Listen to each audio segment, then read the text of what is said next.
We begin with that massive blow to President Trump's economic agenda.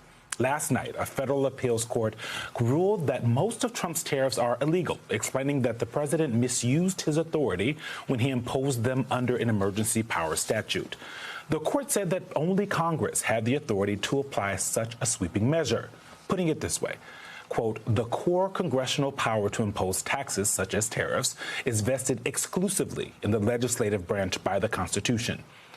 The Trump administration will likely appeal this ruling to the U.S. Supreme Court, and the tariffs will stay in place as the case proceeds. The case was argued by former acting Solicitor General Neil Katyal, who had this to say about the ruling last night.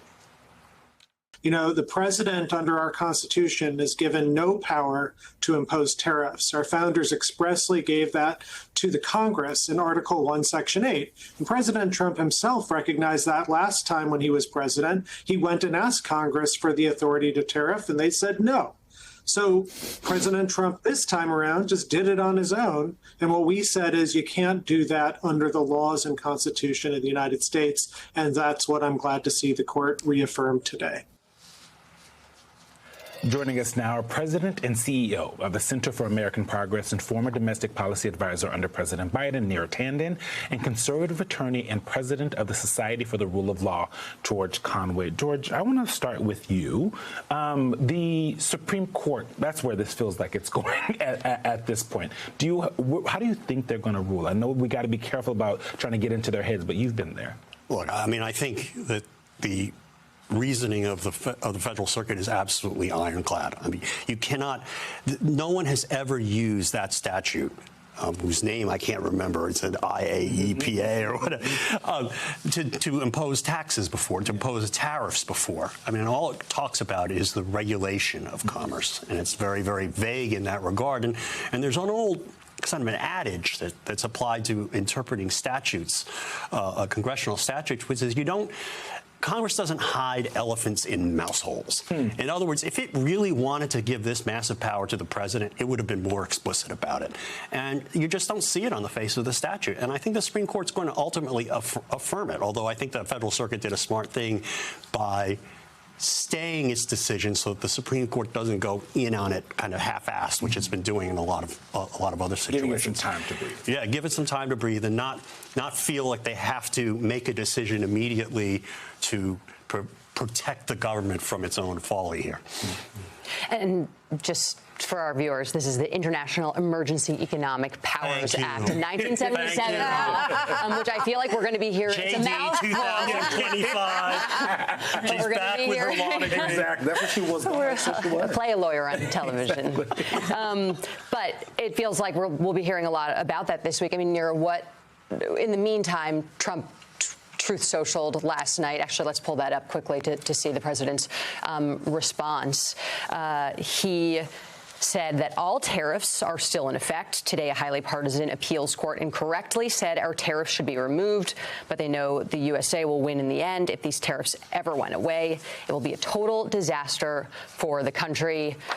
He continues, and thank you for your attention to this matter. I mean, what are we bracing for? The end of the country. In the interim. How did we make it this far, right? I don't know. I sort of feel like people would be really relieved if this tax wasn't really on them anymore. I mean, that's one of the ironies of this whole situation, which is the tariffs are Donald Trump's amongst his least popular policies. They are unpopular because they are taxes. They are taxes on every American, but they are disproportionately borne by working class people. And so, I think this is one of the issues that actually wedges even his own supporters. He has less support on this issue than any other issue. So, fundamentally, the Constitution says Congress has the power to raise taxes. Tariffs are a tax. This is firmly in Article 1, congressional power.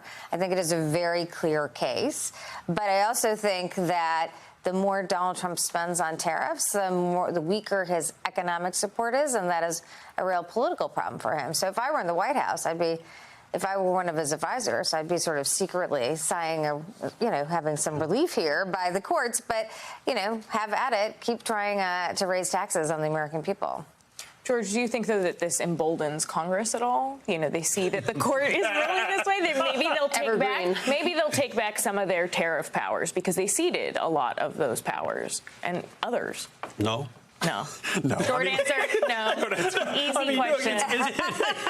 I've said this more. I've said this more in the scandal context, but when you're talking about Republicans in Congress, you can particularly in the Senate, but we talk about Republicans in Congress, you're never going to go broke betting on them to be spineless.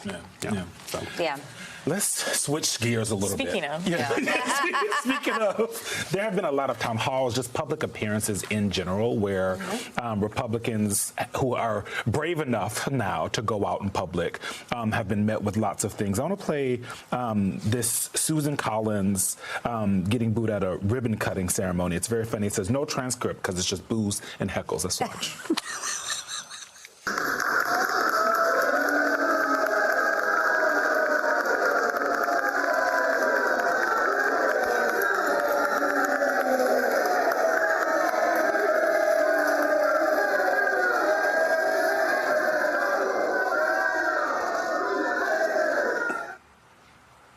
And now let's take a look at Barry Moore, representative from Alabama, escaping out of a town hall after getting heckled so much. So due process for a citizen and a non-citizen are different. False. Lies. The 5th and 14th Amendments allow for it. The Supreme Court has backed it many times. Shame.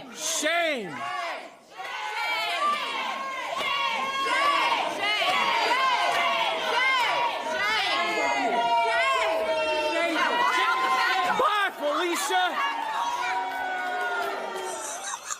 That 90s movie by Felicia, still giving to this day. Neera, we've talked about this over and over again, that we've watched Republicans get booed, but do we think it actually translates into votes easily? It feels like Democrats are going to have to do something with this energy.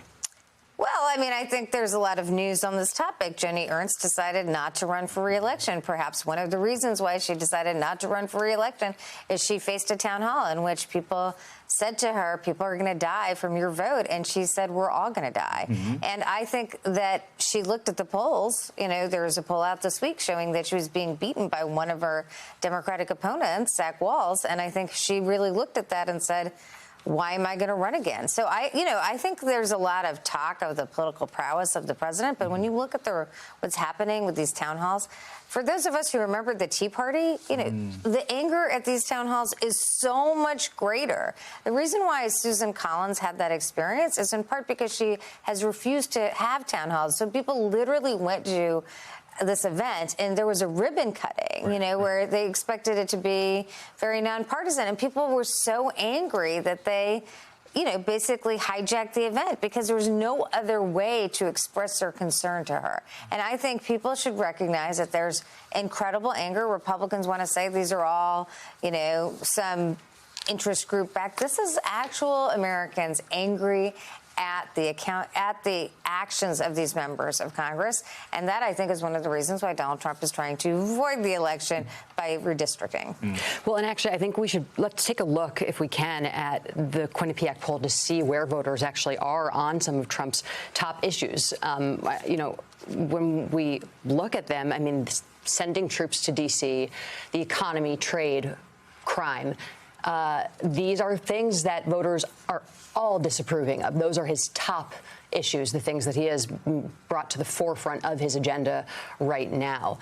I don't know, George, what has to give here for this to actually convert to Democratic gains in some way? It does feel like Congress right now, since Trump has a trifecta and Republicans run the show, that this just might blow over. A few more bad news cycles for Trump, but we're still, a year out from midterms?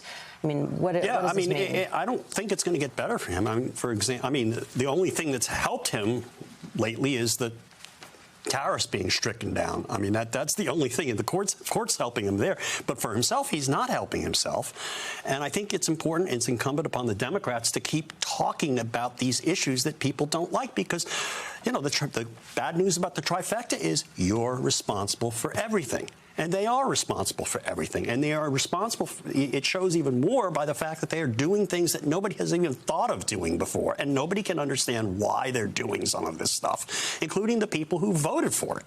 So I think, I think it's important for the Democrats to keep focused on all of these issues that are pissing people off, and just keep hammering on it. There's just no alternative to it.